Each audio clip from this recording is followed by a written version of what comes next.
Madame, Monsieur, bonsoir. Nous sommes le mercredi 7 octobre et voici l'essentiel de l'actualité sportive. Le rassemblement des Lions de l'Atlas se poursuit au complexe Mohamed VI de Marmora. La sélection nationale peaufine sa préparation en vue des matchs amicaux contre le Sénégal et la République démocratique du Congo. Après le forfait de Zoher Faddal, Nabil Derar va également manquer à l'appel après un test positif à la Covid-19. C'est le latéral de Newcastle, Achraf Lazar, qui va donc le remplacer. Noussair Mazraoui et Zakaria El-Biad ont été interdits de rejoindre l'équipe nationale. L'Ajax Amsterdam a refusé de leur accorder l'autorisation de voyager à cause de la pandémie. Du côté des blessés, Naïf Agerd, arrivé au stage des Lions de l'Atlas blessé, et Hakim Ziyech, qui n'a pas encore retrouvé toute sa forme, ont dû recevoir les soins du staff médical de l'équipe nationale au centre de Marmora. Football toujours et place au championnat national. Les Far Rabat ont dominé aujourd'hui la Renaissance Zmamra par 5-2 lors de la 29e journée. Et l'Olympique Safi s'est incliné face à la Mouloudia d'Oujda par 1-0. Les détails avec Marouane Zghari. Le Mouloudia d'Oujda qui est resté sur 5 matchs sans victoire, dont une défaite 4-0 face au Maghreb de Tétouan, s'est ressaisi aujourd'hui en s'imposant à domicile face à l'Olympique de Safi sur le score de 1-0. Un match comptant pour la 29e et avant-dernière journée du championnat de première division. L'unique réalisation du match est signée le deuxième meilleur buteur de la Botola, Nouh Wael Sadawi, après 13 minutes de jeu. Les Safios ne sont qu'à 5 unités du premier relégable. Ils pointent provisoirement à la 12e position et restent donc menacés de relégation des deux.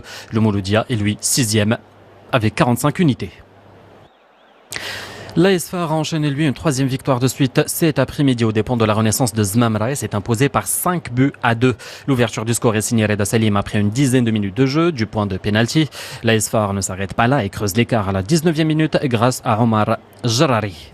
La 3e réalisation des locaux est signée Mohamed Fikri à la demi-heure de jeu. Puis à 4 minutes de la pause, Hamza Moujahid clôt le score à la mi-temps 4-0. Après la pause, les visiteurs ont réussi à réduire l'écart sur un pénalty de Abdsamad Mbarki à la 52e minute. Puis 3 minutes plus tard, grâce à Talib Rabih qui marque le second but de l'ARKAZ à 1 minute de la fin du temps réglementaire, Hamza Goudeli clôt le score 5-2 pour l'AS Far. La Renaissance de Zmamra occupe provisoirement la 10e position du classement avec un total de 33 unités. Elle reste donc menacée de relégation. L'AS Far est lui 5e avec 45 points. Hier soir a eu le match d'ouverture de la 29e journée du championnat national.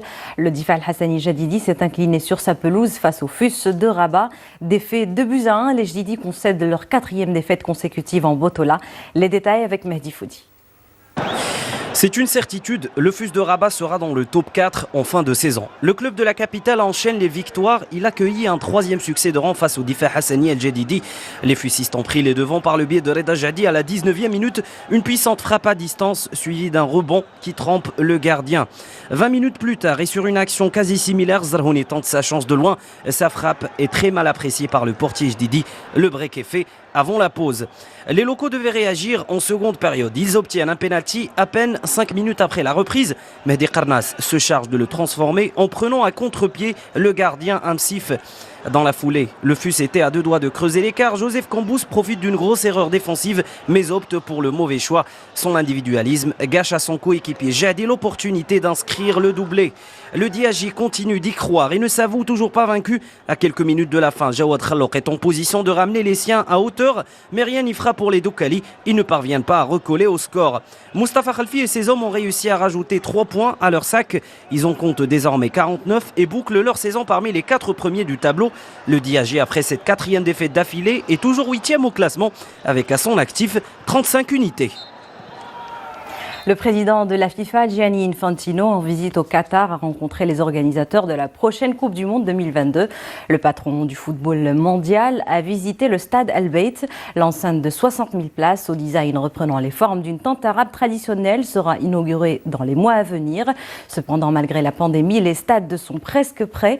Les stades Khalifa International, Al Janoub Education City sont pleinement opérationnels. Les 3 autres sont en phase de construction. Gianni Infantino a ensuite chaussé les crampons pour prendre part à un match à 7 au stade El Bayt qui accueillera le premier match de la prochaine Coupe du Monde. Place au tennis à présent, le grec Stefanos Tsitsipas s'est qualifié aujourd'hui pour les demi-finales de Roland-Garros aux dépens du russe Andrei Rublev. Chez les dames, la tchèque Petra Kvitova a empoché elle aussi son ticket pour les demi où elle va croiser le fer avec l'américaine Sofia Kenin. Le résumé des rencontres en compagnie de Mehdi Foudi. Petra Kvitova met un terme au très joli parcours de Laura Segmund, l'une des sensations du tournoi. La Tchèque et sans trébucher n'a eu besoin que de 2 manches pour disposer de l'Allemande en 1 heure et 18 minutes de jeu. Kvitova, impressionnante et en pleine forme, enchaîne les bonnes prestations. La 11e mondiale n'a lâché à ce stade aucun set. Elle maîtrise son adversaire et s'adjuge la victoire en 2-7, 6-3, 6-3. Petra retrouvera les demi-finales à Roland-Garros pour la 2e fois de sa carrière. Elle croisera la raquette avec l'américaine Sofia Kenin, victorieuse de sa compatriote Danielle Rose Collins. La 6e joueuse mondiale a un peu plus galéré que la Tchèque. Kenin avait écarté Fiona Ferro en 8e en 3 manches.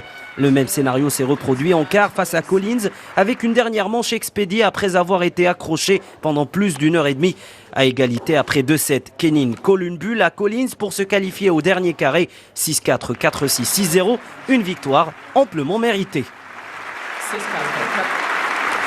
Dans le tableau ATP, la logique a été également respectée. Stefanos Tsitsipas disputera les demi-finales pour la première fois de sa carrière. Il a fallu moins de 2 heures pour que le Grec écarte le Russe Andrei Rublev de son chemin. Le 6e mondial et 5e tête de série a dominé son match sans la moindre frayeur pour l'emporter en 3-7, 7-5, 6-2, 6-3. Il retrouvera en demi-finale le vainqueur du duel opposant le Serbe Novak Djokovic à l'Espagnol Carreno Busta. En NBA, les Lakers ne sont plus qu'à une victoire du sacre Larry O'Brien. Los Angeles a dominé hier soir Miami 102-96. Ils mènent désormais 3 victoires à 1 en finale de la NBA. Les Lakers, menés par The King, ont résisté face à la pression exercée par The Heat. LeBron James a frôlé le triple-double. Il a terminé la rencontre avec 28 points, 12 rebonds et 8 passes. Épaulé par Anthony Davis, auteur de 22 points. Les Lakers ont pu également compter sur une défense de fer. Ils font ainsi un grand pas vers le sacre Larry O'Brien, le premier depuis 10 ans et le 17e de l'histoire de l'équipe. En cyclisme, l'Italien Filippo Ganna s'est adjugé aujourd'hui la 5e étape du Tour d'Italie. C'est la 2e victoire de l'Italien sur le Tour après son succès lors de la première étape. Les détails avec Marouane Zrari. Le Giro d'Italie a repris de la hauteur ce mercredi avec un Filippo Ganna imbattable lors de cette 5e étape qu'il remporte d'ailleurs en cavalier seul. Le coureur d'Ineos Grenadier a parcouru les 225 km séparant Mileto et Camigliatello. Silano en 5h59 minutes et 17 secondes, décrochant ainsi sa 2e victoire d'étape. 34 secondes derrière le leader Conrad Patrick de Bora-Hansgrohe. C'est adjugé la 2e place au sprint devant Joao Almeida de la team de Koenig Quick-Step. Il s'agit de l'une des étapes les plus longues de cette 103e édition du Tour d'Italie, marquée par un col de première catégorie de Valico di Montescuro et ses 1500 mètres de dénivelé situés 12 km avant la ligne d'arrivée. Les 12 derniers kilomètres ont été parfaitement maîtrisés par Filippo Ganna, prenant le leadership avec plus d'1 minute d'écart sur ses poursuivants. À l'issue de la 5e étape, le Portugais Joao Almeida de Koenig Quick-Step reste en tête avec un chrono de 17h, 6 minutes 23 secondes. L'Espagnol Pello Bilbao de la team Bahreïn McLaren pointe à plus 43 secondes alors que Wilco Kelderman de Sunweb est 3e à 48 secondes du leader. 238 km séparent Cassino de San Giovanni Rotondo pour la 6e étape du Giro prévue demain. Après 190 km sans difficulté, il faudra faire face au virage de la Coppa Casarinel et sa pente moyenne de 6%. Et voilà que du sport, c'est terminé pour aujourd'hui. Merci de votre attention. Excellente suite des programmes sur 2M.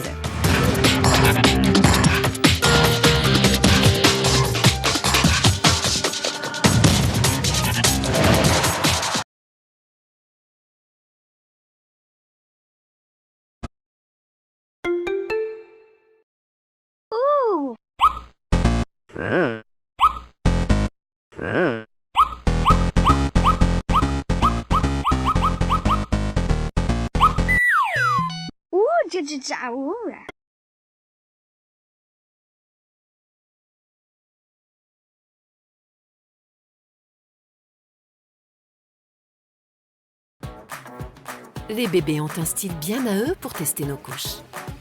Grâce à leur double protection, nos couches Premium Protection absorbent instantanément pour aider les bébés à garder une peau saine. Notre nouvelle poche Stop & Protect aide à capturer les fuites, la protection de la peau. Approuvée par les bébés, Pampers Premium Protection. Hey, smart.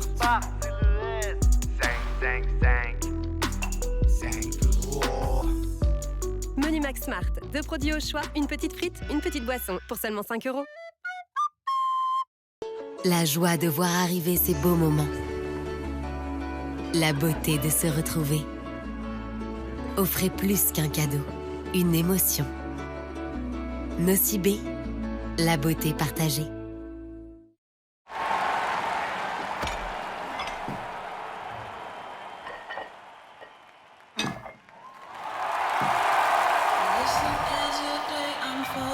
Challenge what the future holds. Try and keep your head up to the sky. You gotta be better, you gotta be bold, you gotta be wiser.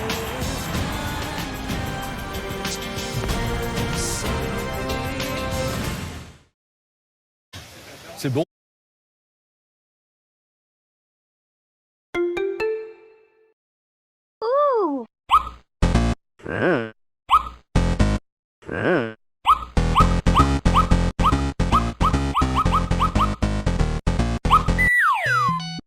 这只炸物啊！